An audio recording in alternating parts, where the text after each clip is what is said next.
Strong women don't play victim, don't make themselves look pitiful, and don't point fingers. They stand and they deal. Most respected Honorable Dr. Swamy, friends from the media, and ladies and gentlemen present here today, I take this moment to extend a very warm welcome to all of you to mark this afternoon of the opening event of the year of one of the most prestigious business organizations of women of the country. I stand here before you today, taking over the mantle as the chairperson of this dynamic organization with a vision to mark this year as the golden year of transformation for YFLO Kolkata.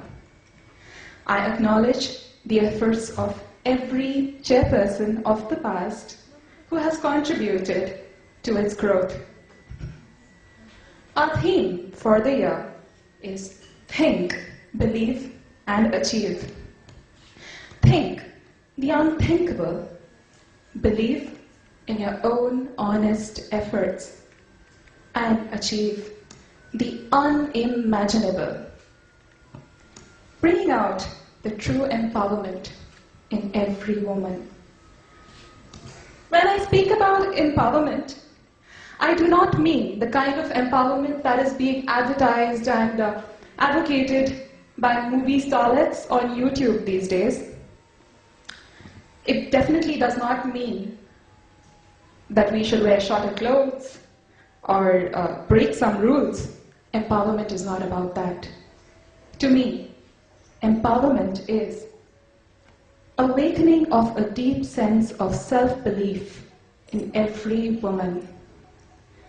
Ours is a country that worships the maximum number of female deities. We are aware of how empowered our women already are. Sometimes, somehow, all we need is a gentle reminder.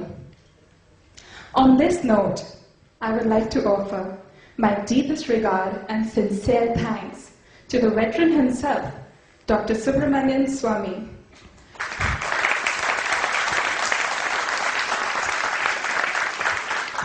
Thank you, ladies and gentlemen. Dr. Subramanian Swamy, a man needing no introduction, Member of the Parliament, Senior Leader of BJP Strategy Committee and Minister of Industry and Commerce of the Modi government. Dr. Swamy, a Harvard graduate and one-time professor, is undisputably the most talked about BJP spokesperson and is renowned world over for standing strong or for his beliefs, leading to massive reforms in the country. He was the founding president of the Janata Party. He merged his party on 11th of August 2013 with the Bharatiya Janata Party, BJP. Dr. Swamy had also served as a member of the Planning Commission of India and Cabinet Minister of India. He has written on foreign affairs of India dealing largely with China, Pakistan and Israel, and is also a published author. Sir, I have a huge amount of respect for you, sir. And it's been a dream for me to have you address us on this extremely special day for us and for YFLO Kolkata as the year begins. Thank you so much. So, ladies and gentlemen, we present to you today the thinker, the believer, and the achiever himself, Dr. Subramanian Swamy. I do take a minute here just to introduce my incredibly able team for the year. Vice Chairperson, Pooja Goenka. Secretary, Srinidhi Bajoria. Treasurer, Amrita Kajaria, who is traveling and is unfortunately not with us. Isha Patodia. Priyam Budhia. Pinky Sinha and Shilpi Goyal. I would now like to request Dr. Swamy to light with us, with his auspicious hands, the lamp of awareness to mark this day.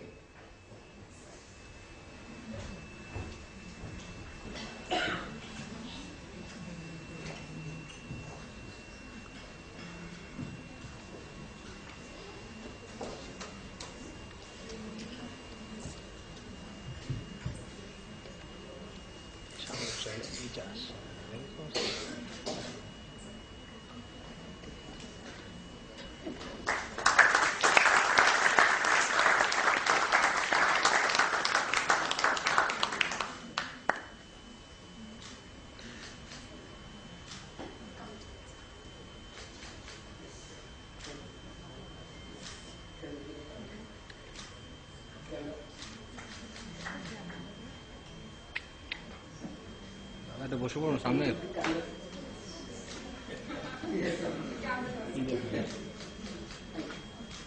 এটা বসে পড়ো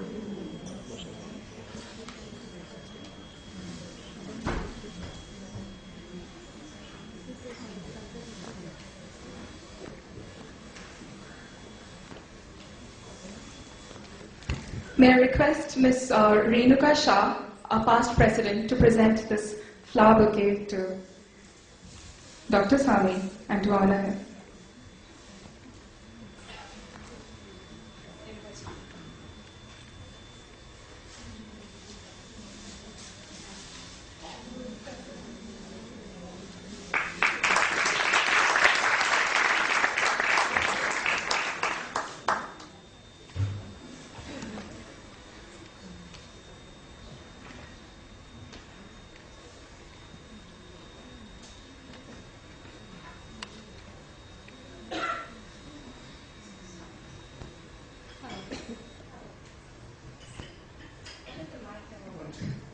Hello.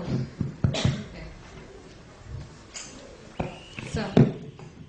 So when I looked up the Wikipedia and searched you, I must say that the kind of research that I have been able to do about you, I wouldn't be able to do even about a superstar or a Bollywood celebrity. So how do I describe you? Are you a politician? Are you the face of present-day Hinduism? A man who runs a tirade against corrupt politicians, or a person who calls a spade a spade? So please elaborate. I think the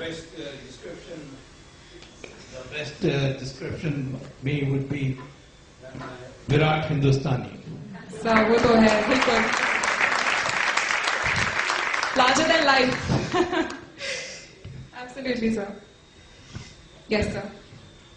Virat Hindustani is one who's clear about his identity, who knows his country's history, who is able to aggressively respond to all threats that the nation faces, and finally is able to communicate with the people in the language that they understand. This is, in my opinion, takes a little time to bring yourself to be able to qualify for that. Unless you know the correct history of India, you can never be a true Indian. I fully agree, and I think my audience here would also agree to that. Sir, you have been instrumental in exposing various UPA scams. You fought for the 2G scam. You stood by Ram Setu, and now you are fully activated for Ram Mandir. You dragged many to the Supreme Court, and you got a lot of them arrested. How could just one man single-handedly do so much? So we all want to know this, sir. Well, you need really two things. One, you need to understand the Indian Constitution. Yes, sir. The Indian Constitution has enough provisions for individuals to enforce the law. And the Supreme Court and the High Courts are sensitive to people who come and approach them for where there's been a breakdown in law and order, or the government doesn't perform its duty. Now, that is one aspect. The second aspect is you should have very few aspirations, because that is when people get tripped up. If you have committed an indiscretion, you cut corners, then your enemies are very powerful. They have detective agencies mapping you all the time, and therefore you have to have a very simple life, a life which is not subject of censure or adverse publicity. When you have these two, people test you, And once they find that you are unbending, then they start adjusting to you. I would so agree to that, sir. I would so agree to that. Absolutely. Now, one more thing I'll add. In the beginning, I was subject to a lot of defamation cases. Yes, sir. And I found that one of the weaknesses in that for yourself is if you have to depend on a lawyer. I didn't depend on a lawyer. I married one. See how the audience instantly connects when you say marriage, the moment you say it. So, but I argue myself in court, and in the process, the truth is important. If you have made an allegation which is based on your knowledge of the truth, then ultimately you win. Even the best of lawyers have, on behalf of somebody or the other, filed cases against me and lost. Ram Jethmalani, for example, is a very noted lawyer. He filed 4 defamation cases against me and lost all of them. You dented his career, sir. Yeah. And there are some very trigger-happy politicians like Ms. Jayalalitha, who filed many defamation cases against me at the drop of a hat. And ultimately now I went to the Supreme Court and said that defamation is where you have exceeded your fundamental right of speech. For that you should not go to jail. So I have moved a petition in the Supreme Court to strike down that part of the law which says that you can be convicted and sent to jail if it is proved that you have defamed somebody. And I said the only thing that you can do for defamation is sue somebody for loss of reputation and therefore get money. And that means not going to jail. Most people are frightened of defamation law because it means going to jail. So whenever I found fighting a law in my way, I have found a way by going back to the Supreme Court to say that change the law. Change the law. And I succeeded. Superb, sir. Amazing. What an approach. What an approach. Sir, you are known for constantly chasing the Gandhis. There is a You fierce... mean constantly chasing the fake Gandhis? Yes, sir. I'm really looking forward to excitedly with the terminology which is just going to come now. Special coined words. Yeah. Yes, sir. So you're known for constantly chasing the Gandhis, and there's this extreme fear psychosis at the mere mention of Dr. Swamy at 10 Janpad. Yeah, well, they've tried every trick in the trade to terrorize me, to dissuade me. They've done very petty things also. They pasted Rahul Gandhi, Yes, sir. whom I popularly call as Buddhu. Yes, sir. Oh, super. Media get this. You want this. He had a poster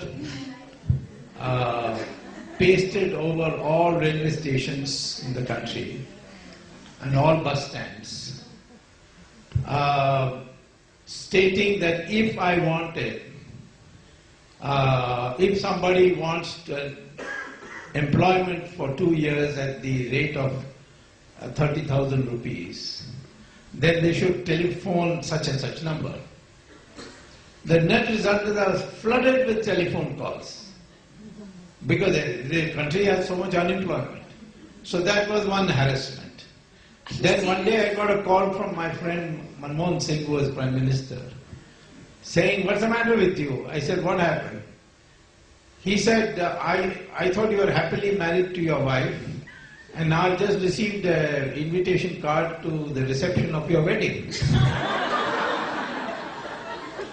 I couldn't believe it. I said, "I'll send my secretary and get a copy." So what And indeed level? it was a fake invitation card to my wedding reception. So I guess the opposition doesn't have much to do except do these, try these stunts with That you. is all they could find. Yes, they don't have, you're unemployed. Yeah.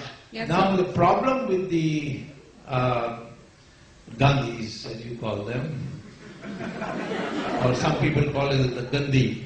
If you would allow me to, I would call him Pappu. So, is that they played the fool with the public. Now, I ask you people, for 10 years, Mrs. Sonia Gandhi literally ruled this country by proxy. Most of you are convinced that she sacrificed becoming Prime Minister. That's totally untrue. That's an outrageous lie. Because she had submitted to the President 340 signatures of MPs. 272 is majority, 340 is a very comfortable majority of MPs individually writing that they propose her for Prime Ministership. And what changed her mind? Her mind was changed because the President of India, Abdul Kalam, had received a letter from me saying that there is a legal bar to her becoming Prime Minister. So he invited me to Rashtrapati Bhavan and he asked me, you tell me how is that possible? She's after all a citizen of India. I said, yes, she became a citizen by registration, but in the Citizenship Act of India, 1956, it is written that there is a provision that a foreigner becoming a citizen of India will be subject to restrictions which an Indian becoming citizen in their country would be subject to. So if an Indian becomes a citizen of Italy, he can't be Prime Minister of that country because he was not born there. And therefore, by reciprocity, the same condition applies to Sonia Gandhi. An eye-opener to many of us here. So this is there. So this is the truth, that the President told her by writing that he has received a complaint from me and he is going to have an opinion taken from the Supreme Court, and till that time he cannot invite her to form the government. And she knew that that's a losing case, and so she made a virtue out of it, and the media complied. Same thing happened with her education qualification. She claimed that she had got a degree in an affidavit as a candidate for Lok Sabha. She claimed that she had got a degree in English from the University of Cambridge. And then after getting elected, she put it in the who's who of Lok Sabha, her biodata. I had gone to Cambridge to give a lecture in economics. And I asked at dinner time my fellow professors what kind of student she was. They said she was never a student here. So I said, can you give this to me in writing? They said, you write us a letter, we'll give you a letter. So I wrote a letter, the registrar wrote back. We didn't, because she has many names. Sonia Gandhi is only one name. She has Antonia Maino, Edwige Maino. She has about 6-7 names. So I put all the 6-7 names and say, was this any of these people's students? And they replied back, they're never a student. So I went to the speaker and said, in the Lok Sabha who's who, she has said she's got a degree in English from the University of Cambridge. So you must take action. So Ashish asked her an explanation. So they sent, the speaker sent her the letter, and she replied that it was a typing mistake. So the speaker said, now what do we do? I said, send it to the Guinness Book of World Records for the longest typing mistake in history. A typing mistake can be a comma or a full stop. Sir? Not a whole sentence, you see. So, I mean, these are many of the lies. Her father was a soldier in Hitler's army. She calls us fascists. But her father was a established fascist. He was a soldier in Hitler's army. He was arrested when Hitler lost the war against Russia. He was taken prisoner. He was put as a prisoner in a town near St. Petersburg called Vladimir. And normally the Russians never released any German soldier or Hitler's soldiers. He was an Italian, but he recruited himself in Hitler's army. Never released them before 20 years. But in his case, they released him in 4 years. The reason is that he became a recruit for the KGB. So, therefore, all this then needs to be explained. She has only passed 5th class. She went to London to work in certain jobs. I won't mention what those jobs are. It's for her to mention. But nowhere she has mentioned what her work experience is. She cannot, nor can I feel too ashamed. So, therefore, this whole lie, in no other country we will tolerate it. Now, if I continue, then it will go on to the whole evening. So, let's stop here. Fantastic, sir. And the way you dig it out, that is the reason you've well explained why the Gandhis fear you this way, what this fear psychosis is. They must be getting nightmares of you, I'm sure. Popular TV anchors screaming out their lungs at the news hour debate, at others. When Dr. Swamy comes on the screen, he hushes up. We see Dr. Swamy with his pleasant and smiling grin, always. That was my introduction to him. The moment I saw him, I was like, who's the smiling face? You know, he's always cool and happy. How do you handle the stress while someone's trying his best to agitate you?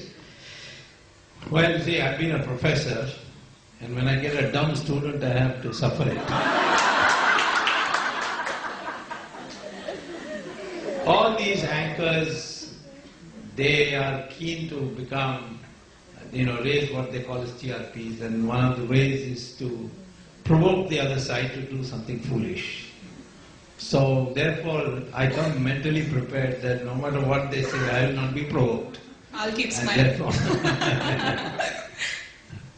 So you have allotted peculiar names to various politicians, especially on Facebook and Twitter, like we all know here. Yes.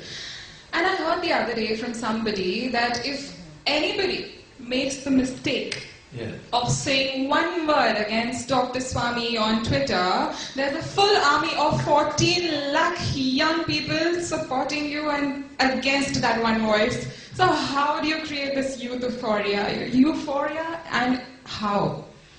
See, I find in this country, the younger generation is craving for politicians who are straightforward and honest. You may have wrong views, you may have absurd views, but they want you not to be a hypocrite and not say one thing and then do another. Absolutely, all the youth here will agree. And therefore, I made it a policy. Like this recent Asaram Bapu case. So please speak about it, we all want to know. The whole country thinks he's a rapist. And when I said I was going to take up his case for bail, he's been 18 months in jail for bail. All these 2G people who were taken into custody for interrogation were only maximum kept 7 months. And they were let off. And Supreme Court has many times said, bail is the rule and jail is the exception. But in his case, 18 months. Largely because he had annoyed Sonia Gandhi. And that he, in Gujarat, he had prevented conversions of tribals. Now, I was surprised when I learned, and he's got must be 5-6 million followers all over the world. Wherever I go, I find the Asaram Babu supporters. Of course, I know him personally. But I'm not a part of his ashram or anything like that. I'm a Swami in my own right. Why should I have any sadhu? So he had phoned me up and said he had 8 lawyers who turn by turn tried to get him bail and have failed. And finally he said, I have only faith in you. these people all have cheated me, you come and give me bail. Now, I looked at his record. Now, see what a difference between what appears in the press and what is the truth. The press says he's a rapist and a poor young girl was. This girl is from Chindwara. She was taking some Gita courses in his ashram in Jodhpur. And so she says the incident took place in Jodhpur of rape. And she goes and after 5 days files an FIR in Delhi. After 5 days. Now that's very unusual that police station will never take cognizance of a crime which is committed outside the jurisdiction. But Delhi registers an FIR. But I must say some officer must have thought that I will be on the safe side. So he gets a medical examination done of her. And that report says there is not even a scratch or any indication of rape. So therefore the case is filed by the Gehlot government on the ground that she is below 18. And the new law says that if you touch a girl also, just like a father, he's 75 years old. I don't know how he can commit rape, but anyway. If you just touch a girl, it's considered to be it is considered part of rape. Violation of... it is rape. It is part of the definition of rape. So, with nothing, this person who has been all his life preaching and built such a following. So I've decided I will go. And I went to Jodhpur to meet him and then collect the papers and all that. In the beginning, the Twitter, they are all saying, we never expected you to get involved in this. Why are you fighting corruption? Why get into this? But as I stood firm, they have come around. Yes, sir. After seeing all these facts. So, therefore, I think this modern generation is fed up with politicians who pretend to be something else and they are not.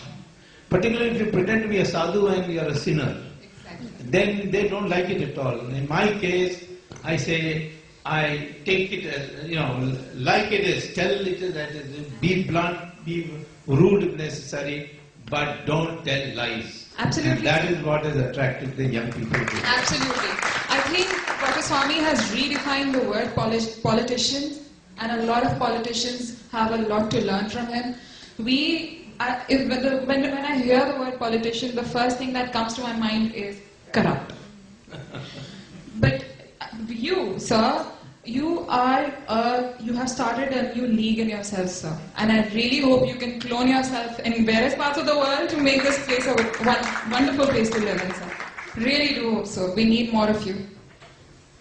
Sir, two important things promised in the NDA government manifesto when you came into power last year was getting back the black money and also rehabilitation of the Kashmiri Pandits. Yeah. Sir, would you like to shed some light on the progress on that so far? Yes, that's easy to tell you. There's no progress. But let me tell you how it can be done and whether we will do it in the remaining 4 years. First of all, you see, as far as black money is concerned, there are 70 countries where you can do secret banking. And there are known 4 methods of getting black money back. Many countries have chosen one of these methods to get it back. Method 1 is the what shall I say, the weakest and touches a very small part of black money. And that is the one that Mr. Jaitley keeps talking about, called double taxation avoidance agreement. That is only for those earning money legitimately abroad and telling the government of the country where you are working that I'll pay my taxes in India on world income basis. And then tell India I'm paying taxes there. So it's a double taxation avoidance agreement which is being misused. There is an agreement that the governments will share information. And that's a very small part. The second way is the French and German way. The Germans found that many of their officials were having secret bank accounts in Liechtenstein, which is a neighboring country. And this Chancellor Merkel, she told the king of Liechtenstein that our German citizens are having accounts which are illegal. And they have money which is, we don't know how they've earned. So we want their names and the amount of money they have. So the king said, this is, Liechtenstein's total business is secret banking. And if I give you the names, then I'm sorry, my banking business will go and my country will also suffer. So I can't agree. So Merkel then did the next step she took, which is she called her secret service people and said, find out who is the senior most banking officer in the Bank of Liechtenstein. So they found out the name, and she said, offer him $500 million if he can put down on CD all the names of the Germans having accounts and the amount, and offer him that we'll give him a US citizenship and also plastic surgery to change his face. So with $500 million he can go and live happily ever after in the United States. So they got hold of this officer and he was willing. And but he said, I can't just get German names, so I'll download the entire computer, you see, of names and give it to you, and you will select the Germans out of that. So they got that names, and then they looked at how many, they saw the names. There were 22 countries having accounts there. I mean, citizens of 22 countries. So they sorted them out and then wrote to the remaining 21 countries, 22nd being Germany, that we have got names of your citizens having a secret bank account in Liechtenstein. Do you want it? 20 countries wrote back saying, please send it immediately. One country did not. Now I think you might find it difficult to guess which country. Absolutely, sir. No idea. No idea. So Jethmalani, myself, we are ordered to go to Supreme Court and get the Supreme Court to force the then Prime Minister Manmohan Singh to write to the Germans to get those names. So that is one method. And the French did the same thing with Hong Kong Shanghai Bank. They got hold of the same senior officer. But they didn't have to pay $500 million. They paid him $200 million. That's because the senior most officer of the Hong Kong Shanghai Bank in Geneva was an Italian, and they settled for less. So he got it, and 887 names of Indians have been supplied to us.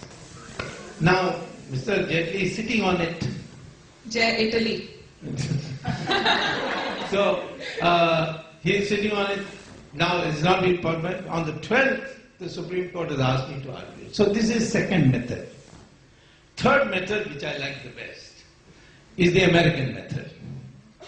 They got intelligence report that Credit Suisse and Union Bank of Switzerland has many American citizens having accounts secretly. So there is a branch of Credit Suisse in Washington as well as of the Union Bank of Switzerland. So the Treasury Department called these two senior executives and said, you have got American names, well, stashed your money, please give us the names. They said, how can we do that? Now Switzerland, we are known for secrecy and all, we can't do it. So it's all right. That evening they arrested these two officials under the Homeland Security Act, which means it's an anti-terrorist act, saying that you are all responsible for encouraging terrorist financing, and put them in jail. So these people had never seen jail. So then Switzerland sent instructions, and 5,626 American names were supplied by these two banks only because the Americans did dadagiri and put them in jail. And they came out of jail. We also have Credit Suisse in Bombay, as well as Union Bank of Switzerland. Will our government arrest them and say, under the Unlawful Activities Act, and say, either you give us the names or you are not going to let you go? That is the third method that can be done and must be done at some stage. Fourth is a more clinical one, a little more hard work, and that is the United Nations method, which the Egyptians did with Mubarak, Libya did with Gaddafi, and Philippines did with Marcos. Which is, they say, that the parliament of your country must pass a law that all Indian citizens' accounts in the following 70 countries, which have secret banking, are hereby nationalized. And ask these governments, now give us the money. Now, United Nations resolution requires each country comply. And that's how Egypt got Switzerland to comply for Mubarak, Gaddafi, same thing, and Marcos also. And they got the money. We can do that also. And so this is the fourth method. Now, we are not doing it. There may be fear that, if all the names come out, some names we don't want to come out might come out. Some maybe theirs. So there is that kind of thing. But there's no escape because the Supreme Court is on a roll on this. And I hope by the end of this year, either the government does it or we'll force the government to do it. Thank you, sir. I really hope the latter is something that you're capable of doing, absolutely. The second part is about your Kashmiri Pandits. Yes, sir. Now, first lesson you have to learn, and I'll be blunt about this, from the driving away of 5 lakh Kashmiri Pandits from the valley. Not a word about it in any international press. Can you imagine if I drove away 1,000 Muslims from a district in Bengal? What will happen? Didi will probably be on the... Try once, sir. Now, another thing that you have to draw a lesson. Where this country is secular and democratic because the majority is Hindu. If the majority is Muslim, I don't know of a single country which is democratic and secular. In Saudi Arabia, there are 2 million Hindus there, working there. Can they build a temple? No. Can they celebrate Diwali? No. Can they hold Satyanarayan Puja inside their house? No. Can they keep Ramchandraji's photo in their pocket? No. All are criminal offenses. In our country, we say, every morning I don't have to have an alarm because the azan is on, it wakes me up. So, therefore we give so much freedom. In our own country, if it is Kashmir Valley, Hindus, temples, all destroyed. Go to Malappuram in Kerala, one district, same problem. Go to a town panchayat in Tamil Nadu, same problem. Where they are in majority, they are different from when they are in minority. So let us understand one thing, that this country's character, if you value democracy, if you value secularism, you have to ensure that the population of Hindus remains not less than 80%. Otherwise, because why 80%? Because the Hindus cannot unite. So 40% have to unite, then you have to have 80%. So this is the first principle. Second, why were they driven out? Because they wanted to create a caliphate in Kashmir. Why don't we send the army and clean up the place. But people say, oh no, this is an international dispute. How is this a dispute? You see, when India was formed into India and Pakistan, there were two countries created out of the United India by the British. Now, in that, it was originally decided that Pakistan will be Muslim and India will be Hindu. But our people all felt, no, if any Muslim wants to stay in India, no problem. But that was only a small part of India. The bigger part was 600 Rajas and Ranis who the British declared as independent country. Sardar Patel sat with all of them and used Samadama Bed Dand and brought in 500 of them to merge into India. And the merger document which the British Parliament had prepared, it's called the Instrument of Accession, says that the Raja or the Nawab, if he signs that, he doesn't have to ask the wishes of the people. His word is final and the merger is irrevocable. That is, once it's merged, you can't demerge. So 500 states merged into India out of 600. 100 merged into Pakistan. Kashmir was one of them which merged into India. So it became an undisputed part of India. And how did it become a dispute? With Jawaharlal Nehru, without asking anybody, including the Indian cabinet, went and filed a petition in the United Nations. Jawaharlal Nehru never listened to anybody, you know, except occasionally Edwin Mountbatten, but otherwise. And she told him, oh, she said, oh, you'll be an internationally famous person, and this and that, you'll be treated as a world leader. And they made a complete mess of it. Otherwise, imagine if the Hyderabad had gone to the United Nations, what would have been our fate? Junagadh had gone. Thanks to Sardar Patel, these were merged into India. Now, you can't ask the Kashmiri Pandits to go back, because they will be butchered there. So what do we do? In my opinion, well, they are trying one idea of creating an enclave for Kashmiri Pandits. I am not in favor of that. Why should they live in a ghetto? What I would like is, we have got 1 crore ex-servicemen, of which 1 million, that is 10 lakhs, they are still fighting fit. They are more than that, but we need 1 million of them, 10 lakhs. 5 lakhs Kashmiri Pandits were driven out.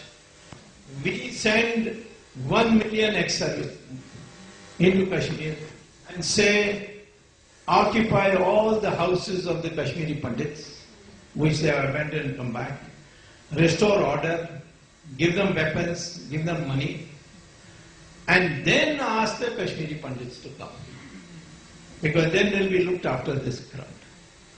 That is the way to do it. Will we do it? Of course we'll do it in sometime in the future. It might take time, but can surely... it requires this mindset. Absolutely, sir. Absolutely. So, there was a picture that I found on the internet with... I think you know about the picture, that you can imagine what I know what's most coming people up. refer to. Yes.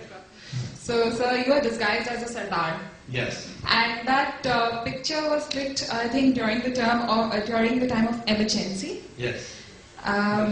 So, in fact, we have an audio visual, Sure. which we would like to share with you, sir. You look like a real Sardar. So it's just an audio visual.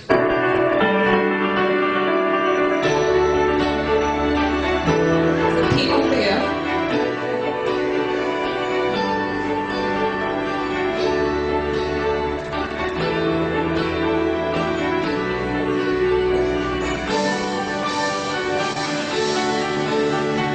Excuse me for saying that.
talking about. That's Dr. Subramanian Swamy and Mr. and Honorable Shri Narendra Modi ji.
Swamy for you, ladies and gentlemen. So, sir, would you like to say something about that picture? Sardar.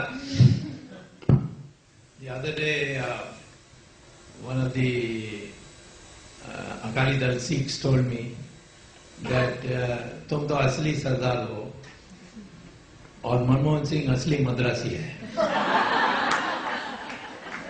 So I said, why? He said, तुम इतना लड़ते हो, कोई मद्रासी ऐसा लड़ता है? Well, they are known as very quiet people, the orderly people, and why is it?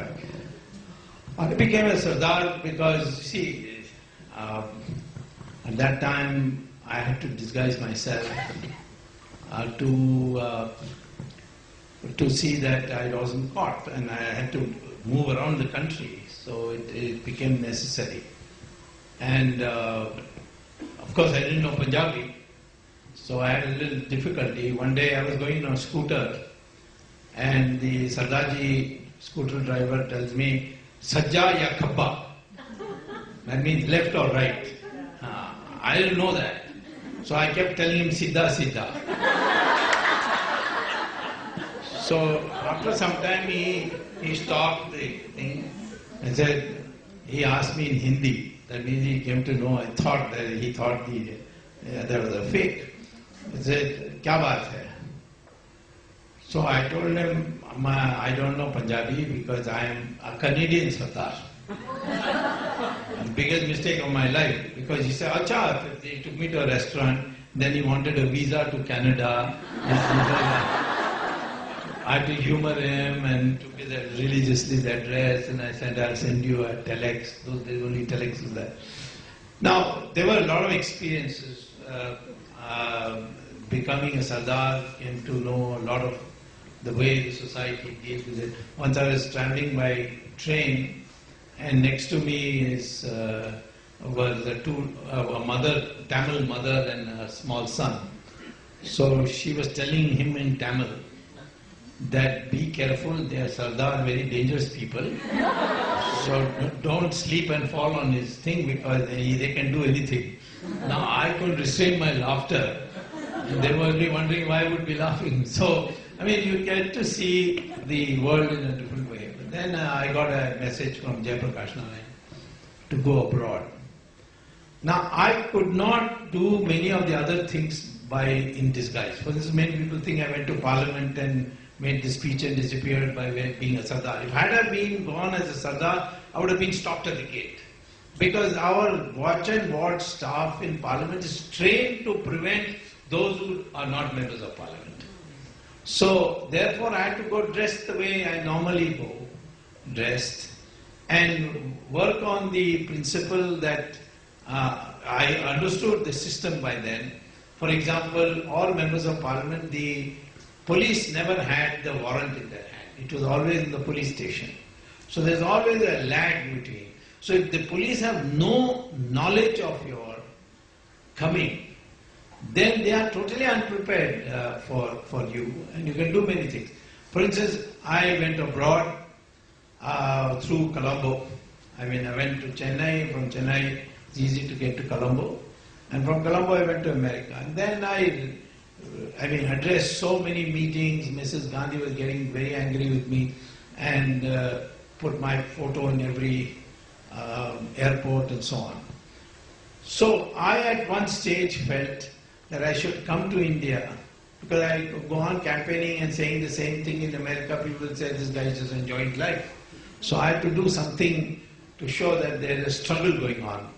So I thought I'll come to India, enter Parliament, make a speech and disappear.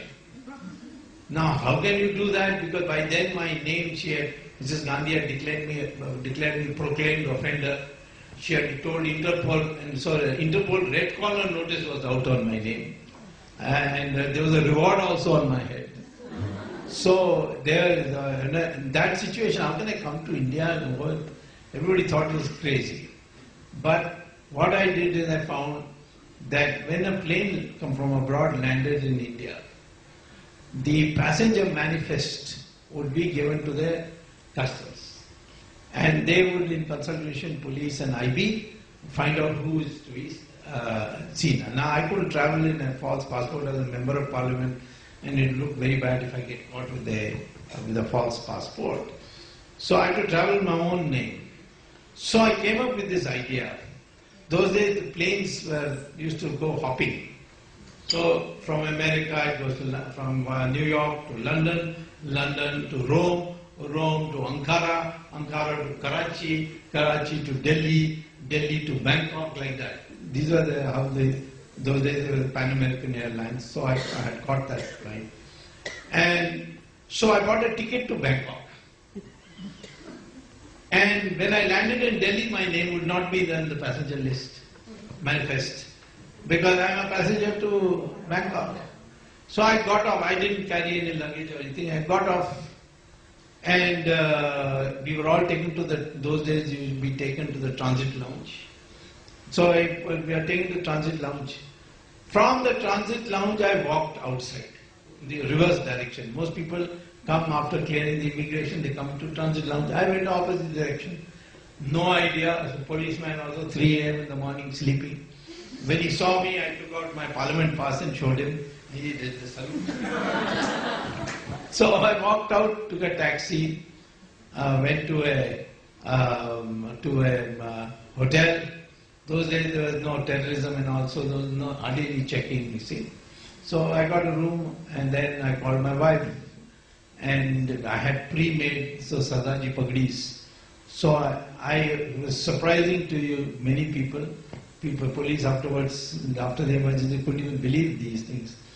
I came to the house, my own house, and knocked on the door. Now police are sitting there outside, bored, playing cards with each other, you know. And and they were looking, who's this guy? I knocked on the door, and my wife opened. It was all pre-arranged. And I said, "Aapka television kharab hai?" So she said, "Haan, andar aayiye." So I went inside and didn't come out for 5 days. Now by then the police used to have badli, see. So a new set of policemen came. Otherwise they would have wondered, what is this mechanic doing for 5 years? So on the 5th day I came out dressed like I normally dress and went to Parliament. Now at the gate, these saw me, they had no idea I was going to come. They said, Swamiji, aap chut gaye? So I said, हाँ 20 सूत्री कार्यक्रम में दस्तक लगाओ, बाहर आ जाओ. कितनी फिल्मी कहानी है, कितनी फिल्मी कहानी है. So they then started telephoning their SP. Those days you didn't have mobile phones or anything. So they were phoning. That poor, the ring was taking place in the Parliament Street police station, because on that day I knew that Sanjay Gandhi would be addressing a meeting in Pragati Maidan, and all the policemen will be doing duty there. Nobody will be in his desk. So there was no way to connect also, no cell phones, nothing. So therefore I went in, and in the house, I timed it beautifully, it worked very well also.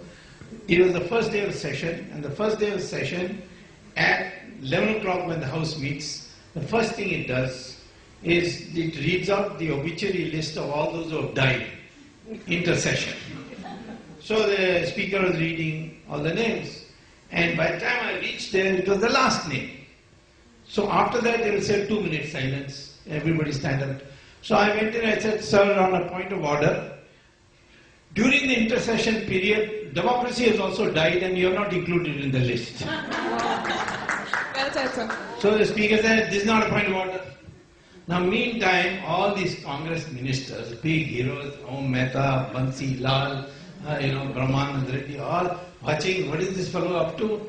They don't know what I've come for. They thought Om Mehta thought that afterwards he told me, after the emergency was over, he thought I was going to throw a bomb or a hand grenade. They were all frozen. So then the speaker says, everybody stands up for 2 minutes silence. They all stood up. So I said, I'm walking out. I walked out. Now I come out, the policeman is still telephoning. And then he sees this man going all the way inside. He comes back. So he got relaxed. So then I went, sat in my car, went to, there's a temple called Birla Mandir, it's popularly called. In Delhi. Birla Mandir in Kolkata. There it's called, actually it's Lakshmi Narayana Mandir, but it's called Birla Mandir. So in the parking lot I parked and changed into shirt, pant, put on a Gandhi topi and a Sardaji Kada, and I went to the New Delhi railway station. So I went to New Delhi railway station and the police had come by then. They're all looking for somebody in kurta pajama, you see, and then I thought the best thing to do is to take the attack. I caught hold of a sub-inspector, say, क्या बदतमीजी यहाँ हो रहा है इतना भीड़? तो he says, नहीं साहब किसी को पकड़ने के लिए आए हैं, आप बताइए. Now I was having a Gandhi topi, so I looked like a youth Congress gunda, you see. So he said, आप बताइए क्या आपका? मैंने कहा, I have to catch a train. So he says, हम ले जाएंगे. So policeman escorted me and put me on the train. And I took the train, then went to Gorakhpur, then I crossed into Nepal, and there King Birendra was my student at Harvard. He had a plane ready for me, and he took me to America. That's how the whole thing happened.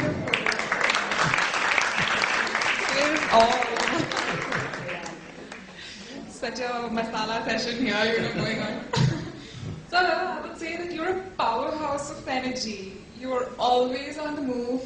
And what keeps you on the toes always, and so full of energy, so exuberant.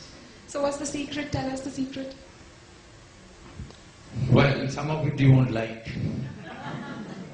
First of all, go to sleep not later than 10 o'clock. Do that. Alright, so to step one. Wake up at 4 a.m. Do yoga, pranayam, and if any guru has taught you a mantra, I had a very, very, very famous guru called the Shankaracharya of Kanchi, who has lived 100 years, was considered God, and popularly called Paramacharya, Chandrasekhar and Saraswati. He taught me some mantras, so I recite them. So that's one essential. Second, most people don't like this advice, no alcohol. I don't take alcohol. Preferably no meat. I'm not saying it's compulsory, but meat is tamas food. It generates vibrations in your body which Tamasic. Tamasic food. Yes. So you can't get evenness of mind. Yes. And no alcohol, no Preferably no meat if you want to meditate. And of course regular sleep is, the sleeping habit I told you. And after lunch, at least half an hour nap. After lunch, without fail. And this has been attested by Winston Churchill and John Kennedy also. And then you see the most difficult part. You have to imbibe the spirit in you that the only freedom of action you have, the only freedom you have is freedom of action. The right to the fruit of that action is not your right. It is not in your control. You may get it.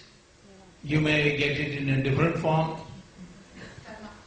Yeah, you may, you may get something which you don't know. And so this detachment requires a lot of training. Because people get disappointed easily. If you are not disappointed, people around you say, "Arey, tumhare liye kya ho gaya bhai? Bichara." The other people make you feel bad. Yeah, that's right. So this is something which is, you see, the real cause of stress is the feeling that you are incompetent. That I made these efforts, I didn't get results, it's my fault. That has to go. The other aspect, this is all in Gita by the way, I'm not telling you anything new. The other thing is, it's very difficult to say what is success, what is failure. You may fail at something which lays the foundation for your huge success in something else. Oh, absolutely. Golden words. Golden words. Golden words. Yeah, I came back from Harvard and became professor at IIT. Mrs. Gandhi got angry with me because I was making fun of her policies and all that. And they fired me, see.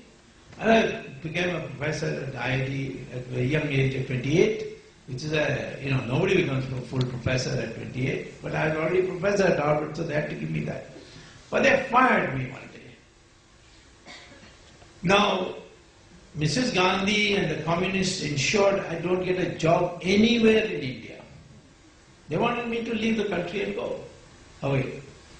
So I thought, well, what should I do? All right, I'll do something else. So that's how I came to politics. It's not because I wanted to be a politician. I had nothing else to do or go back to America.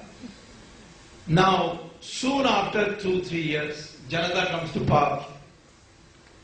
And Morarji becomes Prime Minister. He remembers that I was fired. He calls me, IIT fired you, no? I said, yeah. He said, I'm going to appoint you as a member of the Board of Governors of IIT. I said, that very body which dismissed you, you're going to make me a member of that? He said, yeah. But I said, all those people who dismissed me are still members. He said, don't worry, call the secretary, dismiss the entire board. So, I became member of the Board of Governors, then a member of Parliament, minister, and so on. And later on, the courts also cancelled my dismissal. So I wrote to the IIT, now give me back my back salary. IIT, this technicality, that it's been going on. Now I'm asking for 18%. So I will get 1 crore rupees from IIT very soon. Which if I had earned, I wouldn't have got. If I had remained in IIT, I wouldn't have got. And most of all, at the time I was dismissed, all my professors, why can't you go and apologize, make up this thing? I mean, they were giving up a full professorship. How many years you got ahead of you and all that? Today they are all retired and they're coming to me for some consultancy. So they tell me, you are a smart guy. You did the right thing. Because today, in politics, there's no retirement age. We retire.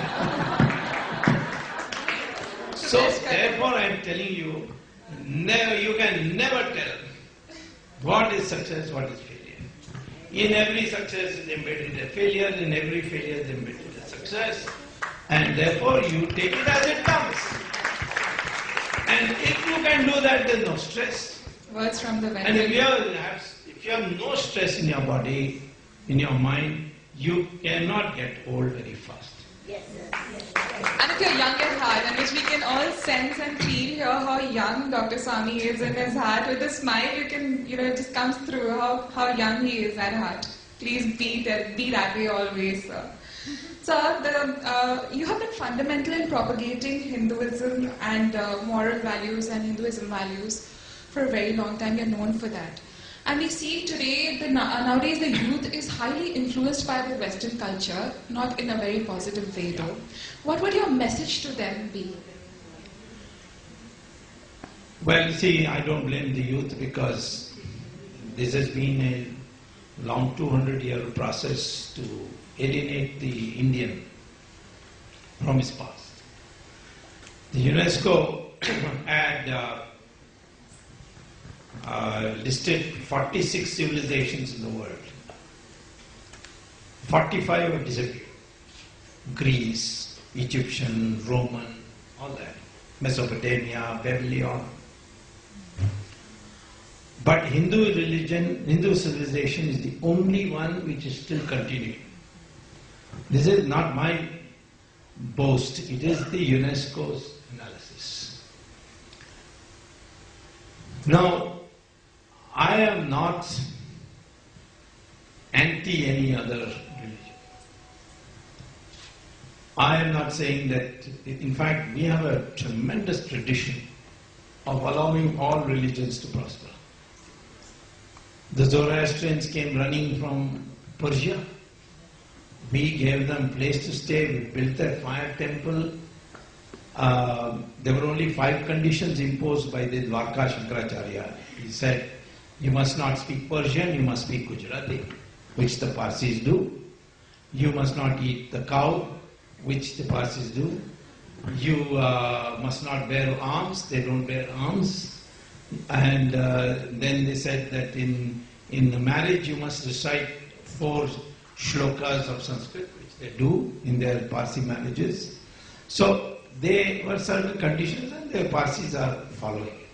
And there are only 60,000, 70,000, but they are in all top positions. Chief Justice of Supreme Court till recently was Kapadia, the Parsi. Our Air Force Chief was Fali Mirza, Parsi. Attorney General Swarabji, Parsi. Dr. Mrs. My wife is a Parsi, yeah.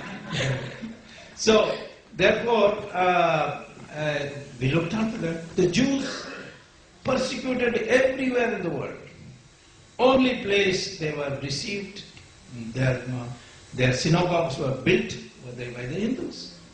And when Israel was formed, the first resolution they passed after adopting the constitution is a vote of thanks to India. Thank you, India, you are the only country which didn't persecute the Jews. And we have that record. Everywhere else the Jews were persecuted, but not India. So, therefore, this religion, propagating this civilization, doesn't necessarily mean that you become fanatic and you will not become fanatic. If you are a true Hindu, you cannot become a fanatic. Second is, slowly, many of the things we said, which our people used to make fun of, because they were anglicized, westernized, the West is beginning to accept. There is a film actress in Hollywood called Julia Roberts. You heard the name? Pretty Woman or something like that. Julia Roberts came to India for a shooting. And then she told the company, I want to go to such and such ashram. So after the shooting was over, they took her. She spent 3 weeks there. She told the guru there, because the guru told me himself, that she said, I've got millions of dollars. I won every Oscar I could possibly win.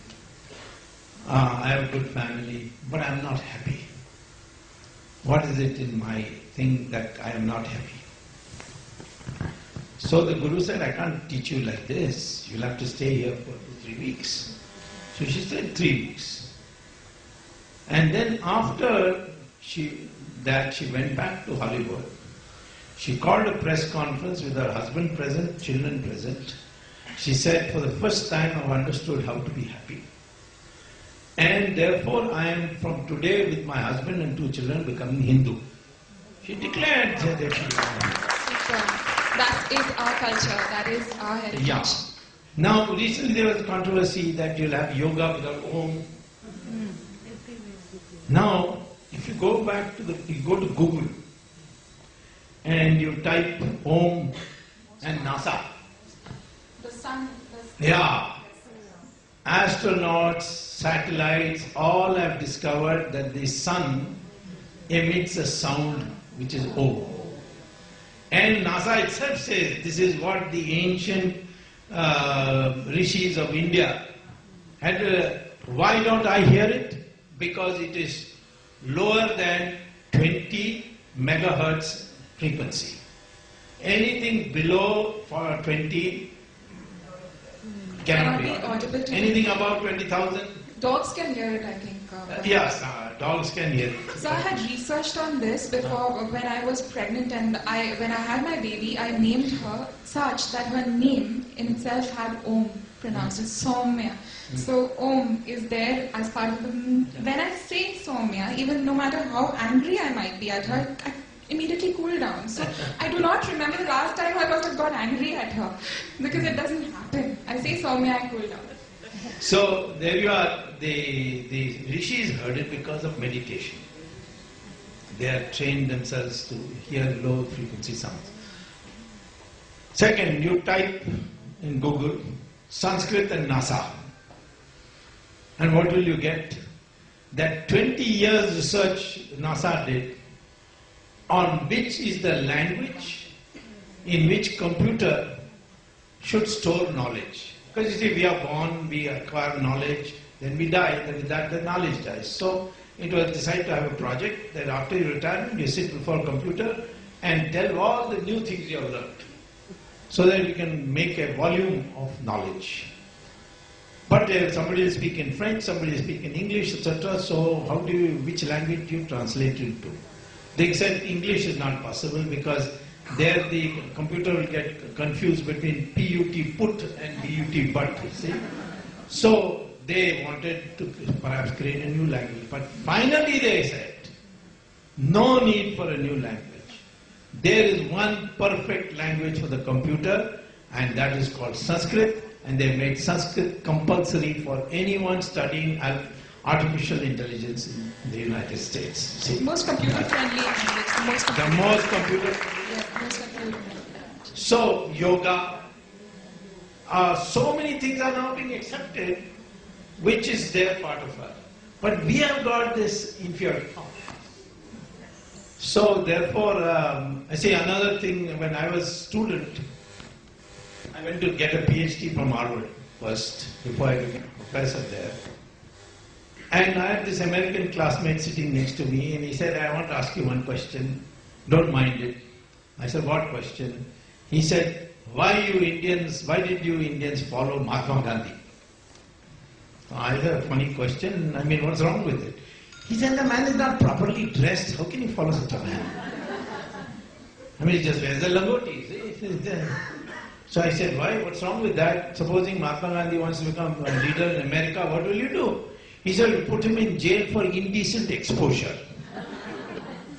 That is a very important comment, because every American politician is so well dressed. You see, even the Pope is so well dressed, satin gown, diamond necklace, ruby necklace, his topi is full of jewels. But see our sadhus, you see, they're just one piece of bhagwat kapda.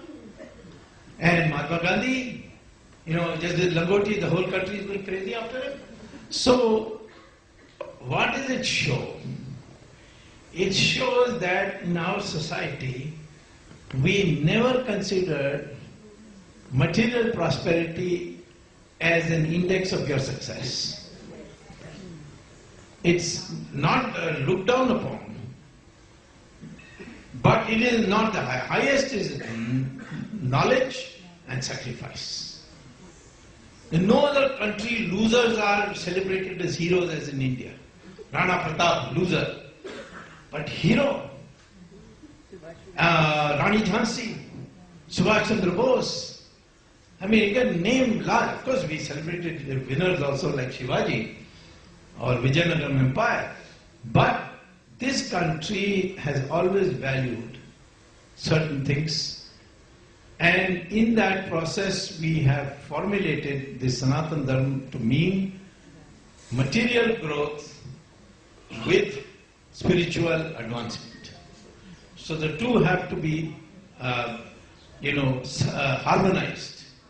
Then only your society can be harmonized. Otherwise, if you just go after material growth, then you will get greed. Greed means corruption. Unless you reduce the importance of wealth as an index of social status, you cannot eliminate corruption in a society. So all these great values have been in the last 1,000 years suppressed. So I would like to bring it out. Much of our theories, Aryan, Dravidian, total bogus. What is the evidence? There is no word, excuse me, there is no word Aryan in our scriptures. Arya is there. Arya means gentleman, accomplished person.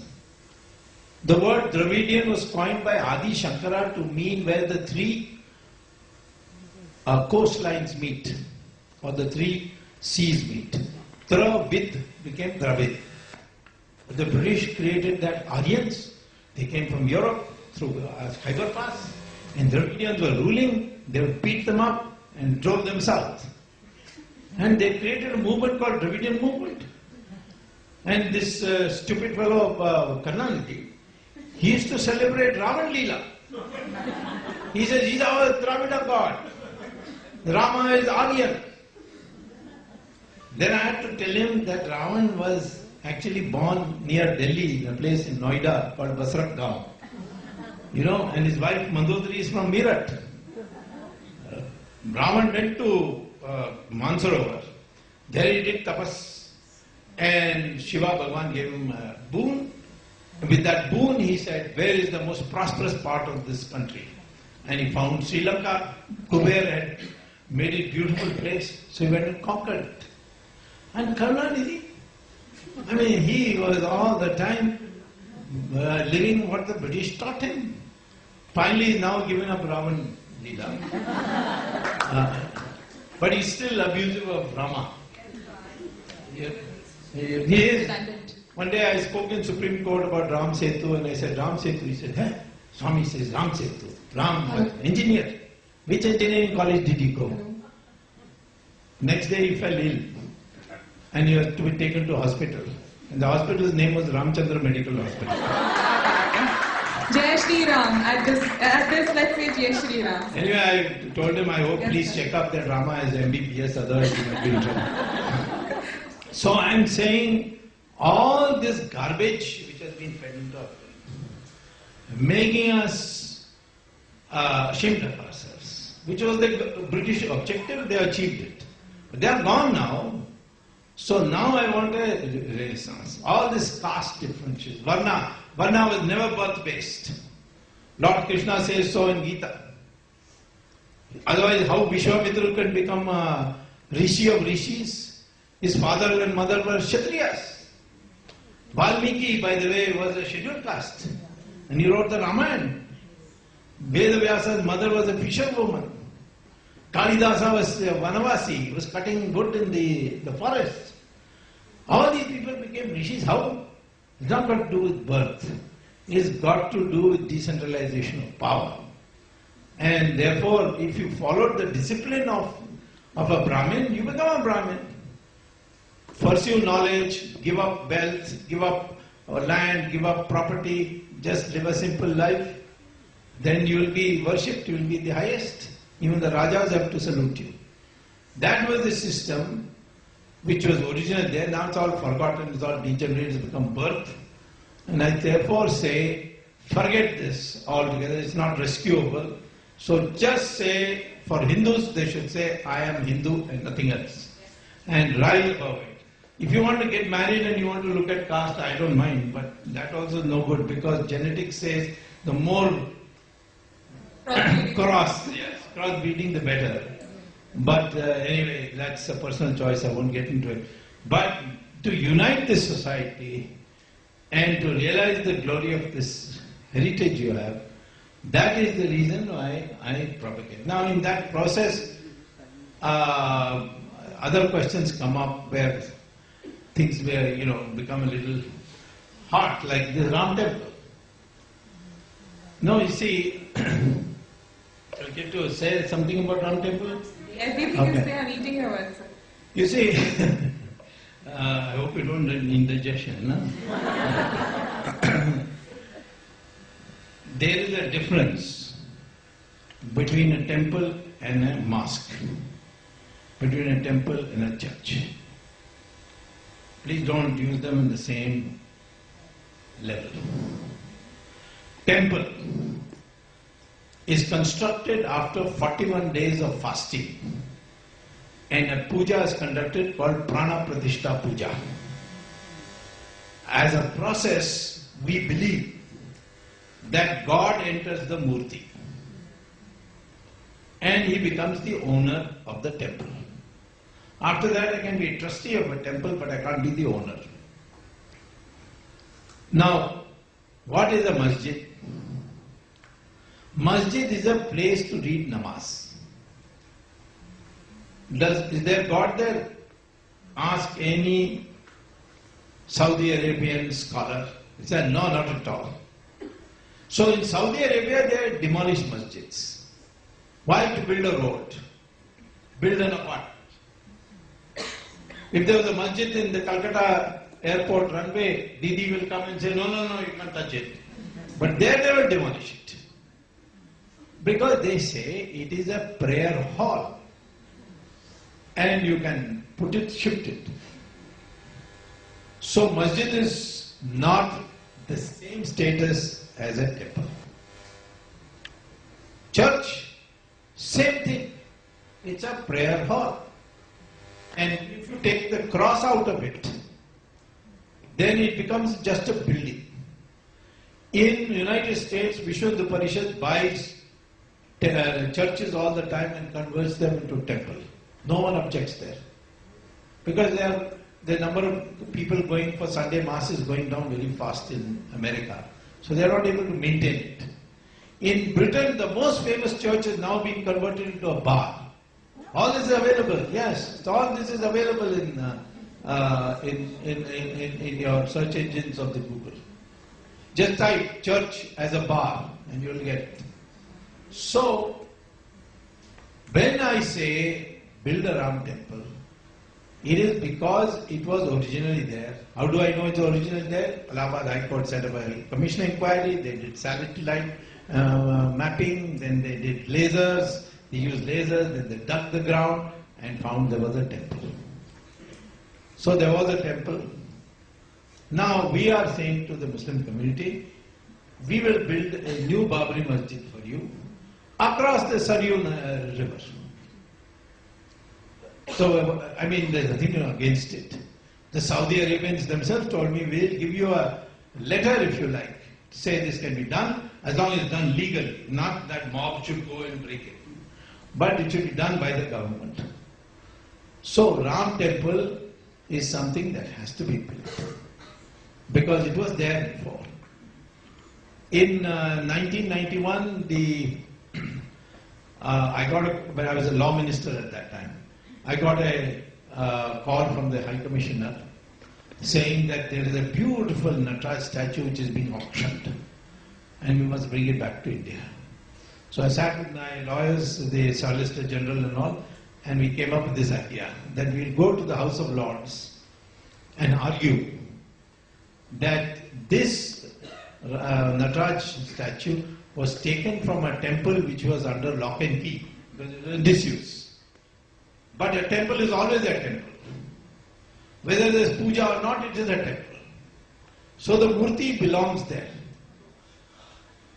The corporation which was doing the auction, they said, We went there, the Chowkidar, we gave him 50,000 rupees and he gave us the statue. It was an unused temple. House of Lords then ruled that we accept the government of India's argument. A temple is always a temple, whether it is in use or not, and this Madras statue has to be returned. It was returned and we have reinstalled it in that temple. So, this is now an accepted fact. And all I am saying to the Muslim community is, tell us another plot and we'll give it to you. And we'll build it for you also. An ultra-modern masjid. But don't ask for this site. That's all we are saying. There's nothing communal in this. And after all, if you are living in this country, some accommodation should be there. So one quick rapid fire because we're really running short of time. Just tell me the first word that comes to your mind when I say these names to you, sir. Mr. Manmohan Singh. Circus Singh. I'll tell you why also. P. Chadambara. Snake. Wow, we have some takeaways. Lalu Yadav. Baboon. Jaya Lalitha. Overgrown potato. Shashi Tharoor. Slime. Absolutely, I agree with you, sir. Arvind Kejriwal. 420. The best one for the last, Raga, Rahul Gandhi. RSS, one more, sir. RSS is a patriotic organization. You'll always say the best things, sir. Thank you so much for your presence here today, sir. It really was remarkable to have you. I have never ever had so many ovations and so many claps in any one event so far, sir. Never heard, never. It's really an honor to have you, really an honor. May I request the Vice Chairperson to now deliver the word of thanks, please.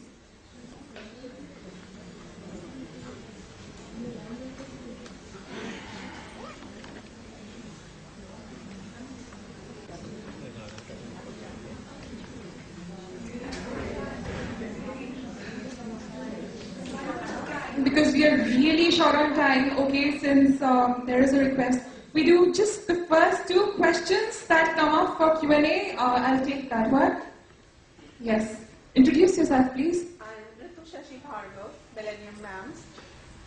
Sir, I think you're the only person here who can shed some light on what... Sorry. Sir, I think you're the only person we know of who can shed some light on what was the real story of Netaji Subhash Chandra Bose.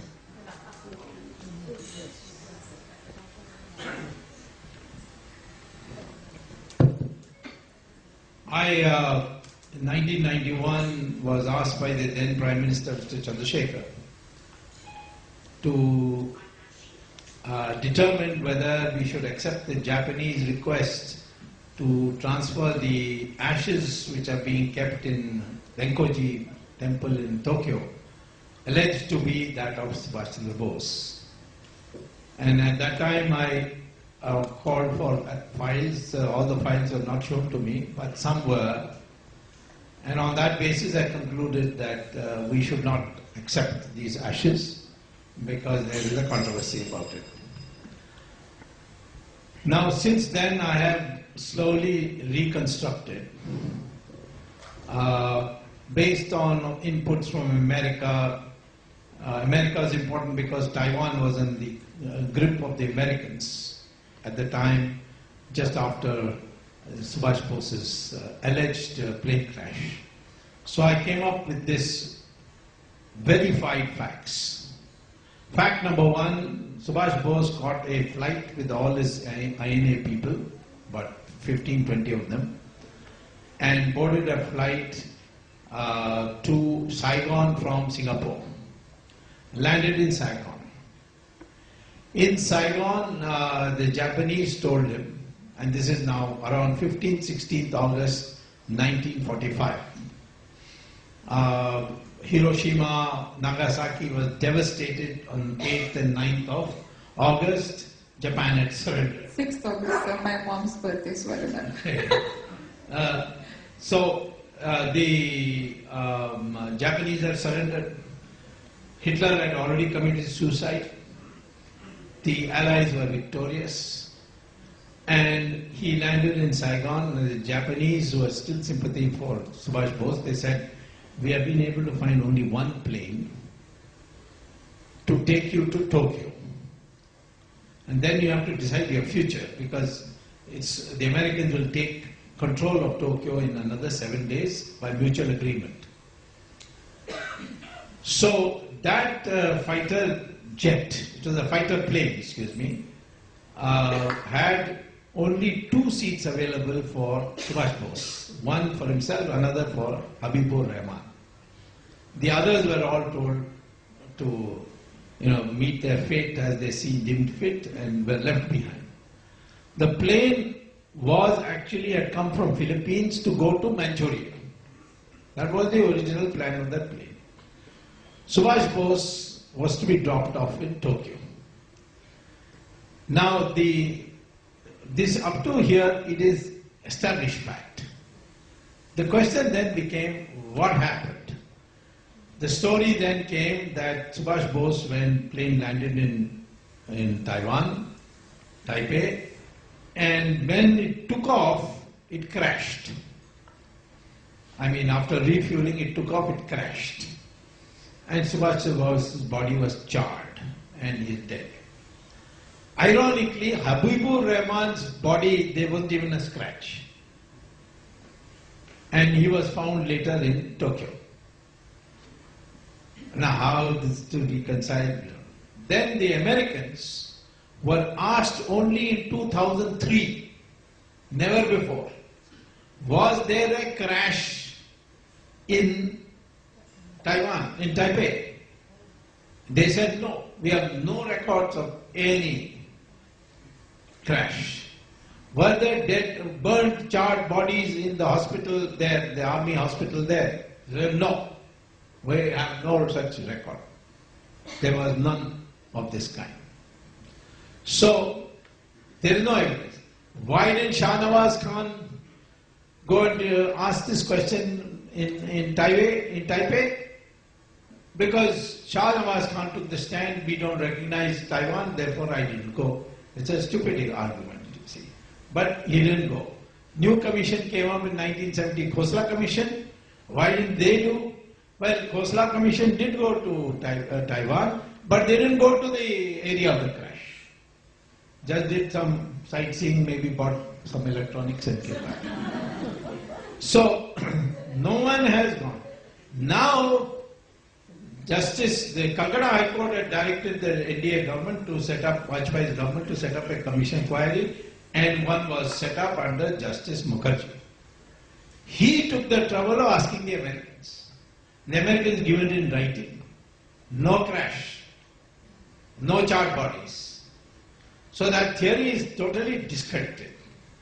So then what happened? According to, now I'm working the backwards. Based on what data I have from, as a minister I got at that time. Subhash Bose flew to Manchuria, which was at that time occupied by Soviet Union under Stalin. World War II, they had taken this area. And he thought that the only possibility of where he could be safe, he couldn't come to India because the British were still in control in 1945. He couldn't go to Europe because their allies had won. He couldn't go to Japan because in 7 days the Americans were going to take over. So he said, well, let me try Stalin again. So he went to Manchuria, he was arrested by Stalin and taken to a jail in Siberia. And he was put there. Now, when I was minister, I was shocked to find an affidavit filed before the Khosla Commission, but Khosla Commission never cared for it, by one Shamlal Jain, official stenographer of Jawaharlal Nehru. And he says that at 11 p.m., the night of 26th December 1945, which is several months after the alleged death of Subhash Chandra Bose, I got a call from Jawaharlal Nehru saying, come right away, even if you're in pajamas, come in your pajamas, to Asaf Ali's house. And he says, I rushed there. And Jawaharlal said, I have to give you some dictation. First you type a note, which I got in hand. So he read it. It was from Stalin to Jawaharlal, where he says, I have taken Subhash Chandra Bose, I mean the English translation of it said, I have taken Subhash Chandra Bose as my prisoner. Now please advise me what I should do with it. So he typed that. Then Jawaharlal Nehru said, take dictation. To Clement Attlee, Prime Minister of UK, I mean Britain in those days. And he says, dear Mr. Prime Minister Attlee, I have been just informed by that scoundrel Stalin that he has got Subhash Chandra Bose in his custody. And he wants to know what he wants me to advise him what he should do with him. But it is your responsibility, because you have declared him as a war criminal. So you must take appropriate action. This is statement on oath given by Shyamlal Jain, the official stenographer of Jawaharlal Nehru. Stalin, then I might surmise, based on what my contacts in Russia have told me and so on. Clement Attlee then took it up with Stalin, and according to me, Stalin starved Subhash Chandra Bose in the Gulag, made him do physical work, and around 52, Subhash Chandra Bose died due to malnutrition or whatever. In effect, killed. That is my reconstruction. Now, why these files are not being declassified? There is no Soviet Union now. Putin doesn't care a damn for Stalin. So why is which friendly country you can be? Today, Labour Party is not in power. The present Conservative Party will be delighted if we can defame Labour Party so that all the Indians will vote for Conservative Party. So what is it that is stopping our government from declassifying it? But I can tell you, we will get it declassified, without doubt. Jawaharlal Nehru also pocketed all the treasures of Subhash Chandra Bose's INA. That we have an independent record of, and I had raised it in Parliament in 1977. So this is the story. Now, why was Subhash Chandra Bose had to be killed? Because Clement Attlee told the Chief Justice of Calcutta High Court in 1953, when he was acting governor, and he came here to address a meeting, and they were at a dinner. He said that we left India the day we came to the conclusion that the army will not listen to our directions. We had made up our mind long time ago that we will not stay in India if the army stops taking our orders. And Subhash Chandra Bose had created such a climate that the army and the navy, they were all in a state of revolt. And although we admire the work of Mahatma Gandhi for all that he did for organizing the revolt, but that didn't bother us. What bothered us would be our fate if Subhash Bose returned to India. And therefore, he had to be killed.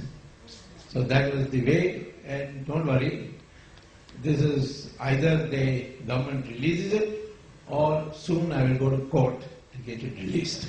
All the best, all the very best for this effort, sir. Extremely. Sir, at this, I'm very sorry, sir has a flight to catch, and though we would love to keep him back here forever, but we have to let him go. So, can the Vice Chairperson now deliver the vote of thanks, please? Respected Dr. Swamy, ladies and gentlemen, and all my dear friends. Today's session has been an extremely enriching experience. Dr. Swamy, a noted politician and economist, has always been a strong voice in the world of Indian politics. From time to time, his views on various issues and policies have enabled the nation to see things in a different perspective. We at YFLO are sure we will treasure our takeaways from today's session. Our sincere thanks to all in the audience for making this session successful with their august presence. We thank Tiara Jewels for their association with us and the Oberoi Grand Hotel for their hospitality partnership. Gift sponsor Creative Grains, Decor Associates, The Party People Company. Request the committee to come up for a picture, please. Thank you all once again for being here. Can I request Shraddha Agarwal, the chairperson, to give a token of appreciation to Dr. Swamy, please?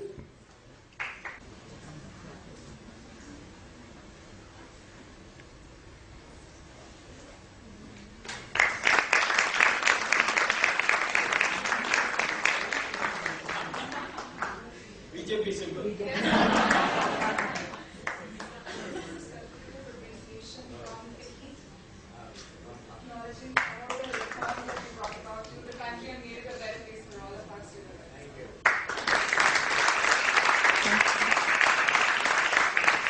The committee, please step up for a picture.